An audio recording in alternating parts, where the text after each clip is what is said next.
Imagine buying a 500mm telephoto prime at f6.3 for the low price of $329. A lens that costs significantly less than Canon's 100 to 500mm f4.5 to 7.1, which sells for $28.99. No need to imagine it as TTArtisan's 500mm f6.3. It's real, but is it any good? Can you use it for wildlife, astro work, or just getting up close to the world? And is it sharp enough? Well, stick around after this short break for all the details. But first, subscribe to this channel for a chance to win a Canon EOS R5. I'll be giving one away to one lucky subscriber once this channel reaches 100,000 subscribers. Anyone above the age of 18 with a valid mailing address is eligible. Additional terms and conditions are linked in the description down below. The TTArtisan RF 500mm f6.3, it feels solid with an all-metal shell, and even the hood is made of metal. TTArtisan promises that it's constructed to reduce chromatic aberration while still providing good image quality. Compared to the Canon RF 600mm at f11 or the Canon RF 800mm at f11, the TTArtisan 500mm is wider at f6.3. That's even wider than the Canon RF 100 to 500mm at 500mm, which is 7.1. But unlike the Canon RF 600mm f11 and 800mm f11, the TTArtisan 500mm f6.3 doesn't have any sort of image stabilization. It doesn't support autofocus, and it doesn't communicate directly to the camera through the mount. So, how good is it? Let's first see how sharp it is. I've got the TTArtisan 500mm f6.3 mounted on a Manfrotto 504X video head with aluminum tripod. It's pretty sturdy, and I have the lens nice and tight on the foot. These are some video clips I shot on a mostly cloudy day, just getting used to the lens. I find that the first few hours with the lens is always a bit of a trial and error. I learned quickly that toggling between zebras and focus peaking dramatically improved the results. But it's late October, so this isn't an ideal time to be shooting with a telephoto. It's raining most of the time, and when it isn't, it's mostly overcast, creating pretty poor lighting scenarios. I did try to get some birds, but most of them have flown away, being late October, with the exception of a few stragglers. This is the first still shot. Shooting in the noonday sun, the shutter's at 1/60th of a second with an ISO of 160, and the exposure is bang on. I know what you're thinking. The level of sharpness is pretty impressive, and it's not a fluke. Here's another. Once again, the sharpness is very good, especially when you consider that this is a $329 lens, and the lack of aberration is pretty impressive. It took me a while to get this shot because there was a 16km/h wind. I focused on the brown leaf, set the R5 to high-speed continuous, and if I was shooting with a 100 to 500mm, I'd still shoot manual focus in this situation, otherwise the autofocus would be all over the place.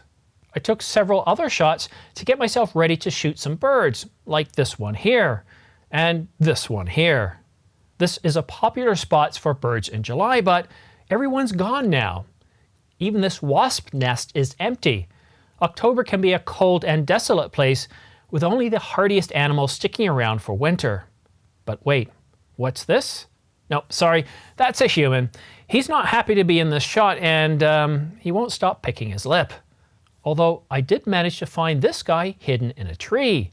She's framed well enough, but there isn't enough light. The detail in the feathers is terrible, but as we saw earlier, when shooting in a well-lit area, things do look good. But I wasn't going to leave things there. That photo shows the potential of this lens, but it doesn't really allow it to show off its best capabilities. I wanted to see if I could actually capture pretty decent shots with a TTArtisan 500mm f6.3. So I waited 3 weeks. I waited for better opportunities and for better lighting.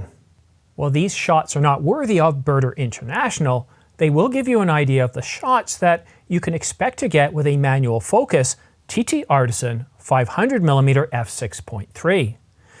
And to be honest, I did better than I expected. These sparrows and black phoebes are feeding and they're fast moving, and I'm also dealing with a 28km/h wind that's also moving the bird feeder in all directions, except up and down. It's hard to nail the focus point. I'm sure a birder would have done better than this. Are you up for the challenge? Do you think you could do better than me with a TTArtisan 500mm f6.3? Well, before you answer that question, let's take a look at the moon as our last scenario. Thankfully, the clouds held off for a few hours, but there's way too much light pollution here to even attempt the galaxy shots that TTArtisan took that you can see on their webpage. But the moon's bright enough that it shouldn't pose a problem. This is the only moon shot that I took because, well, once you've taken one, the others aren't any different unless, of course, you're shooting on a different night. So I switched over to video. I haven't shot a lot of video in this review, so I thought what a better way to end this video than with a nice long moon shot. I shot this with a 1.6 times crop on the Canon EOS R5. Then I pinched in a little bit more in post. I turned on stabilization in Final Cut to make out for the lack of stabilization in the lens, but you've likely already noticed some shaking, likely due to the wind at 20 kilometers an hour or 12 miles an hour. Stabilization aside, the fall off in sharpness is noticeable. And if you think I'm being unfair that I shot this in cropped mode and then further cropped in post, I also did the same with this clip. Notice the difference? Sure, I'm a lot closer, but that's because I'm shooting with a Canon RF 800mm f11. While I also have stabilization turned on in post, it's buttery smooth, but that's due to the lens stabilization. And that's the reason why I didn't shoot a lot of video in this review.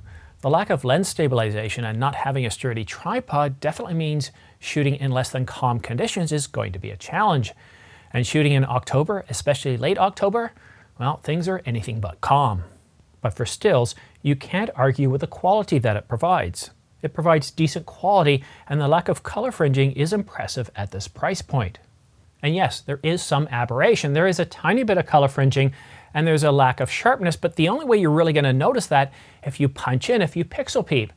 If you're looking at this on the screen, if you're printing off 8x10s, 4x6s, or using it for social media, the images actually look very good. You don't notice this, and if you're shooting in well-lit areas, you're going to be actually impressed with the results.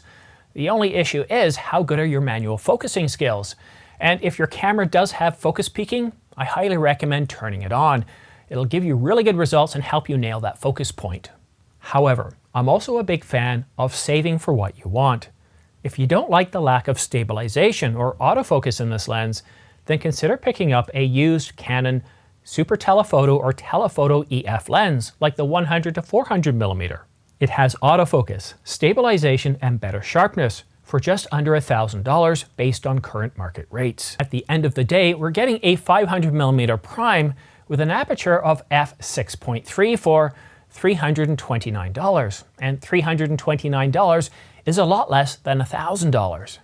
But I did have a lot of fun with the TTArtisan 500mm f6.3, especially honing in my manual focusing skills. And I hope my review helped you make a decision. And if you're thinking of pre-ordering the TTArtisan 500mm f6.3, you can go ahead and use my link directly to TTArtisan and pre-order it for $329. And if you want to stay up to date on all the latest camera gear, news, and rumors, then subscribe and choose all notifications. Not only does it help keep you informed on the latest camera gear, news, and rumors, but it also helps this channel grow. And if you want to stay up to date on all the minor news and rumors or pricing information, then go ahead and follow me on X, formerly known as Twitter, because I'm always tweeting out information. And last week, I haven't checked this week, but last week we have $500 off the Canon EOS R5 and the R5C, and $1,000 off the Canon EOS R3. But that's it for now, but that doesn't mean I won't see you again soon. I'm expecting more leaked information on the Canon EOS R5C, the Canon EOS R1, and Panasonic. What's happening with the S1H Mark II, or the S1 II, or the S1R2? We haven't heard much, and it's been over 4 years, 4.5 years since we got the S1 and the S1R, and it's almost been 4.5 years since we got the S1H. And of course, Sony, we're expected to get an announcement on November the 8th for the Sony A9 III. So stick around, subscribe, follow me on X, but that's it for now. Thank you so much for watching. We'll see you again soon.